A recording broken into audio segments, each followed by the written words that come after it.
The general consensus is that the SEC was woefully down. Just describe how down it truly was top to bottom, in your opinion.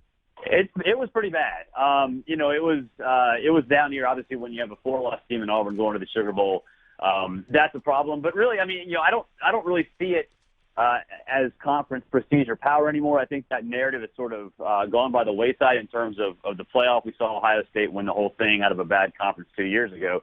I think with the SEC specifically this year, it was a case of quarterbacks being inept and injured. And that directly had to do with the fact that it was a really down year from an offensive line perspective and the best defensive front class that we've seen in that maybe SEC or college football history. So I think those two things sort of lended itself to the quarterback being injured, being inept, and really this conference being pretty much down. I mean, it's obviously the Big Ten is better. You can make a case that Pac-12 is better.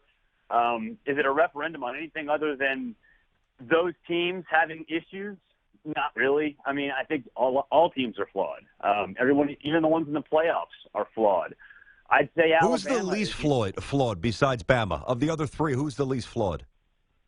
I'd say, well, they're all flawed. I think probably Clemson, because really the one thing that they don't do well, they lead the ACC in pass defense, but yet if you watch them against good quarterbacks, they're not very good in that department. And the reason they lead the ACC in pass defense is because their front seven's so good, and it forces mistakes. Yeah. And it's hard for teams to have success against them. So I'd say it's Clemson out of that four. I don't really trust J.T. Barrett as a passer. Don't trust that offensive line at all, and don't really trust Washington quarterback Jake Browning to win big games. Both of the big games he's played in this year. USC, they lost. He was completely disheveled. And then against Colorado, he was like, 9 of 21, 9 of 22. Did not play well, even though they won big. One of his touchdowns was a ridiculous pass that should never have been made, that should have gone the other way for a pick six. But since John Ross is just a freak show at wide receiver for him, he one-handed it, spun around, and ran for a touchdown. So they're all flawed. I mean, this is a strange year in that regard. No, it definitely is. And, Barrett, I didn't even think about the defensive line, the front seven stats that you were just doling out for a lot of these SEC teams and the injuries, particularly quarterbacks. But the team that's sitting number one right now, Alabama, and Jalen Hurts, I mean, I watch him, and I feel like either one of two things is happening. Lane's not giving him a ton of options to push the ball downfield, mainly because he doesn't have to. Or two, he's just not that capable of a quarterback right now. Can he lead this team to a championship? Yeah, he can, because they're really good at doing exactly what you said. It's a very simple offense. They just changed it to fit what his skill set is, and they don't give him an awful lot. They basically give him one side of the field. Mm-hmm. They say read high, read low, and if neither is there, take off. And he's a true freshman, so he can grow. And obviously, I think having 15 bowl practices as the first-team starting quarterback, which is the first time he's ever had camp-like setting where he's the first-team starting quarterback, that's going to help him. And we'll see how much he develops. He's got a strong arm. We know that. Does he make mistakes? Yes. Is he consistent? No. I read a stat in the Iron Bowl. It was like 72% of his passes were within 5 yards of the line of scrimmage in the Iron Bowl. That's what they do. And they've done a really good job of sort of easing him in and protecting him. So he can, because the rest of that team in the cast is so good. And specifically, they have a knack of scoring off of special teams and defensive turnovers. When you've got that working for you, when you don't have to score to win games, you're living right. I mean, I was sitting in the press box on Saturday, and Alabama was leading 16-9 and had -7 yards. Yeah. And I was like, man, can we make this a thing? Can Alabama become the first conference title winner to win a game with negative yards? Because that's a pretty high degree of difficulty, but if any team can do it, it's that's Alabama. True. Yeah. Barrett Sallee with us here. Bleacher Report covers the SEC here on Tiki and Tierney. Hey, Barrett, another issue with Alabama, I guess it's not an issue unless it becomes an issue. Lane Kiffin has really rehabilitated his career being the offensive coordinator there under Nick Saban. But he's obviously a hot head coaching candidate right now, and there's a couple of opportunities that are out there for him. One is Houston. The other is joining his buddy Ed Ogeron with LSU. Is that going to be a distraction? And how they handle this is going to be interesting, because if he stays in the SEC, he can't stay with the Crimson Tide through the championship, can he? Well, Alabama fans will say yes, because Kirby Smart did it last year, but that's an entirely different thing. Head coach or coordinator to head coach in a different division is much different than coordinator to coordinator in the same division. So, talking to Lane, which I'm surprised he even spoke with us on Saturday, but he did. That tells me everything I need to know, because Nick Saban doesn't allow his assistants to speak at all. So that tells me that Lane knows that he's gone, now, because otherwise, why would he do that? Because Nick Saban would have a conniption fit. So. I think that I think Nick Saban recognizes that he's gone too. That's why Steve Sarkisian's on that staff as an analyst. He can slide right in and theoretically not miss a beat.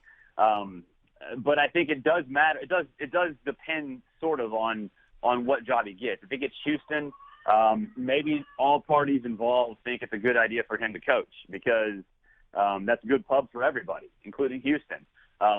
Kirby Smart did that last year. It's like, let's say, for instance, hypothetically, Willie Taggart gets the Oregon job and Lane goes to South Florida. Again, I think everybody wins if he sticks around. But my gut feeling is that everybody knows that he's gone, and they've got a plan in place. And really the question then becomes, does Steve Sarkisian go with Lane wherever Lane goes as a head coach? Because that, I think, is the more pressing issue, because Steve Sarkisian is there to sort of be that offensive coordinator in the bullpen. Barrett, I want to ask you this, kind of branch out of the SEC for a sec, and ask about P.J. Fleck, who I know you're very well well-versed in what he's done so far. Short stint, Western Mish, 13-0, Cotton Bowl, all that stuff. Incredibly engaging. We've had him on the show. He's great energy. I said yesterday, I know that he was kind of mixed in and lumped in for that Cincinnati job. I'm sorry. No disrespect to the Bearcats. I don't even know if PJ has even any interest in it, but that is a move. I mean, you're not going to go 13-0 at Western Mish and get in the Cotton Bowl maybe ever again. You cannot use that as a springboard to the Cincinnati job. Where do you think he winds up? Well, I think you probably could, because other guys have, Butch Jones and Brian Kelly specifically. Although that was different back 10, 15 years ago, whenever that was. But, if I'm PJ, I think PJ is very content with where he is. And I think he's confident enough in himself that he's going to still succeed without Corey Davis and Zach Carroll, two guys that they were, obviously big parts of their Cotton Bowl run. So, I think if nothing else presents itself, I think he's going to have that option. Something else may present itself, though. Would he do better maybe at South Florida if that opens, or if Lane doesn't go to Houston at Houston? Probably.